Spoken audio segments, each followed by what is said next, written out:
Salut les frérots. On y est officiellement, le jeune Tomura est réveillé. Et il n'a pas chômé. Aujourd'hui, je vais vous faire la review du chapitre 272 de My Hero Academia, qui est sûrement l'un des chapitres les plus importants de l'œuvre, vu la tournure des événements. Et bien sûr, on remercie Scantrad et tous les sites qui traduisent les chapitres de My Hero Academia chaque semaine. Vous êtes nos héros. Le chapitre commence sur un plan de la ville qui doit être évacué par les héros, dont de nombreux élèves comme Izuku, Shoto, Bakugo, Ochako et j'en passe. On les avait pas revus d'ailleurs depuis la fin du chapitre 258. Donc voilà, on les voit évacuer les civils, etc. Et comme je le pensais depuis le début de l'arc, personnellement en tout cas c'est ce que je pensais, je pense pas que les élèves de Yue étaient vraiment au courant de ce qui se passait. Bien sûr, ils savaient que les héros pro menaient une embuscade dans l'hôpital et la base des vilains, vu que Fumikage, Denki et des élèves de la seconde B sont en ligne de front dans la base des vilains, et d'autres comme Eijiro ou Momo, etc. sont un peu plus en retrait de la base des vilains encore une fois, au cas où les vilains décideraient de fuir. Mais l'un des objectifs, et sûrement le plus important, était d'arrêter Tomura Shigaraki, qui était dans sa cuve endormi. Et ça, ça m'étonnerait fort que les élèves le savaient, et vu la façon dont ils étaient vachement relax, ça se confirme. Je pense que pour la plupart, ils se sont dit qu'ils allaient faire ça tranquille, sans embrouille. Il y a quand même les héros du classement national qui sont dans l'hôpital. Attends, qu'est-ce que tu veux qu'ils craignent?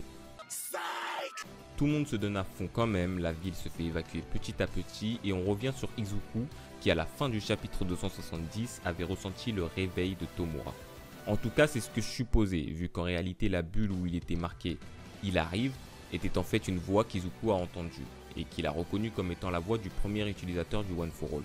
Alors la question que je me suis posée à ce moment-là, c'est comment ça marche exactement les vestiges du One for All, etc. Est-ce que les anciens utilisateurs peuvent lui parler quand ils le souhaitent? Et dans ce cas, pourquoi est-ce qu'on ne l'aide pas pour réussir à contrôler le One for All plus vite? Ou même expliquer le passé du One for All, tu vois? Ou alors, il y a un truc qui déclencherait ce genre d'événement. Comme par exemple, quand Deku, quelques secondes avant que le Black Whip se déclenche, All for One disait qu'il entendait la voix de son frère, etc. Bref, le fait que le One for All et le All for One soient, tu sais, liés. Je me rappelle que le premier utilisateur du One for All, lors du premier vestige d'Izuku, lui avait dit qu'il ne pouvait pas lui montrer plus de choses concernant lui et All for One, car Izuku ne contrôlait que 20% du One for All à l'époque. Alors peut-être que maintenant qu'il arrive à contrôler presque la moitié du One for All, l'utilisateur originel peut lui transmettre des messages. Mais bon, affaire à suivre.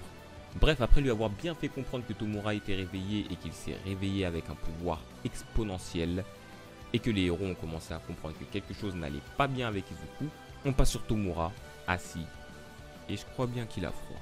Ripa X-Less d'ailleurs, il a pas dû comprendre ce qui s'est passé, wesh, 2 secondes avant le cœur du type battait plus, quel clim. Bien évidemment, son réveil suit d'un carnage total dans l'hôpital. Le docteur Maruta et President Mike sont sauvés in extremis par Grand Torino. Endeavor lui s'occupe de Mirko et d'un autre héros, mais j'arrive pas à savoir qui. Mais passons, la retraite est le seul choix possible pour les héros, car rien ne peut arrêter la destruction qu'a apporté Shigi. Aizawa de son côté a réussi à échapper à la destruction grâce à Ryuku, mais malheureusement assiste à la mort de Crust, héros à la 6ème place du classement national qui à la dernière minute s'est fait attraper la jambe par un Nomu. Rip à toi Crust, un héros mort avec le sourire. Imaginez le nombre de héros qui n'ont pas pu s'échapper, eux. Franchement, je pense que plus de la moitié des héros présents dans l'hôpital ou autour sont sûrement morts à cause de Tomura. Et je pense que ça va bien compliquer les choses pour eux, vu que la destruction continue et se propage jusqu'à la ville qui était en train de se faire évacuer. Et sur la dernière page, alors que le docteur Maruta clame déjà sa victoire, on peut noter que Izuku maîtrise maintenant 45% du One for All, les frérots. C'est cool parce que ça veut peut-être dire qu'il maîtrise plus longtemps le Black Whip déjà, l'alter du 5ème utilisateur du One for All, Daigoro Banjo. Et aussi peut-être qu'il contrôle l'alter du 7ème, et qui est Nana Shimura, le maître de All Might et grand-mère de Tomura, qui était Float, donc le fait de pouvoir l'éviter. En tout cas, s'il ne le contrôle pas, ça va sûrement se faire maintenant, parce que pour échapper à la destruction de Tomura, il faut éviter de toucher le sol ou n'importe quelle surface. Donc bon, après il y a peut-être Bakugo qui pourrait l'aider si Izuku s'accroche à lui, ou Ochako qui peut le faire l'éviter. Shoto aussi va être en galère parce que contrairement à Endeavor et son frère Dabi, il peut pas voler vu qu'il contrôle les flammes que d'un côté, tu vois, il peut pas l'éviter avec qu'un seul côté de... En tout cas c'est sur une magnifique reprise de volée de la part de notre cher Deku que le chapitre se finit. Franchement, les événements de ce chapitre sont clairement un tournant pour la suite de l'œuvre et depuis le début de cet arc qui est clairement une masterclass, j'ai tout le temps hâte de voir la suite, mais genre vraiment. Je dis pas qu'avant j'avais pas hâte de voir la suite, mais j'étais moins hypé, tu vois, c'était cool de voir des trucs et je me disais, waouh, qu'est-ce qui va se passer maintenant? Mais là, c'est clairement incroyable. À ne pas oublier Gigantomachia, les frérots. Dans le dernier chapitre, il a ressenti le réveil de son nouveau souverain. Et croyez-moi que de 1, il va faire du sale aux héros présents dans la base des vilains. Dédicace à Ejiro et Mina qui sont justement en retrait près de la base. Donc si Gigantomachia sort de la base pour rejoindre Tomura à l'hôpital, il croisera forcément la route de Mina et Ejiro qui ont une histoire particulière avec ce dernier.